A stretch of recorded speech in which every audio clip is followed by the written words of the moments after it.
Assalamualaikum. Hello everyone. My name is Akila Dinda. I'm from Hidayatullah Islamic High School. And today I want to tell you guys about something new. Do you all know there is this ancient and famous tower in Kudus? It is called Menara Kudus or Kudus Tower. It was built by one of the Wali Songos. They are famous for spreading the teaching of Islam throughout Java Island back in the old time.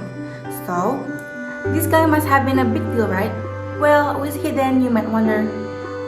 Here he is, Raden Jafar Shadiq Asmat Khan, also known as Sunan Kudus.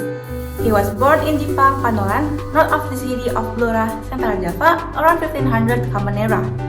Where did he get his good looks, I hear you ask? His of-the-roof genes came from his father, Sunan Mundung, and his mother, Sharifah. Looking at his family lineage, he's revealed to be the 24th descendants of Prophet Muhammad SAW. Wow, quite the honor, isn't it?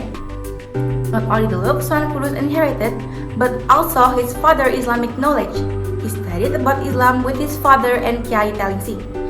Kiai Talingsing was a slave that came all the way from China. He came to Java Island along with Cheng Ho's navy. Back to our protagonist, Sunan Kudus has been dreaming to follow his teacher's steps to teach and spread Islam since he was a kid. Though he decided he didn't want to be only good in one thing, but many other things also. He continued to study social science, politics, culture, arts, and business. What a legend! Back then, Hindu and Buddha were the main beliefs in Java Island, especially in Kudus city. So, Sunan Kudus' dream to preach about Islam will have its challenges. But Sunan Kudus persevered, and at last his hard work came to fruition. Like the other Wali Songo, Sunan Kudus mingled and explored the local culture to adapt his preaching methods to be accepted by the community.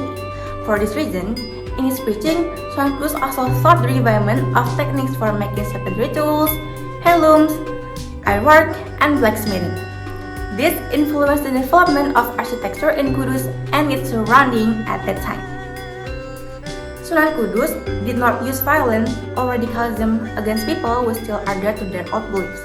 For example, Sunan Kudus did not oppose people who often sowed offerings on the road, put offerings in graves, and other customs that were considered to deviate Islamic teachings and contains elements of shirk.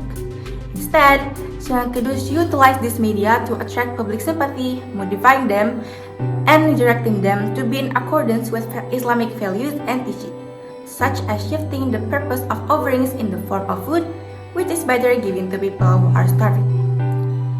Sunan Kudus also respected the Hindu-Buddhist community in Kudus by prohibiting the slaughter of cows, because in Hindu Buddhism, cows are sacred animals.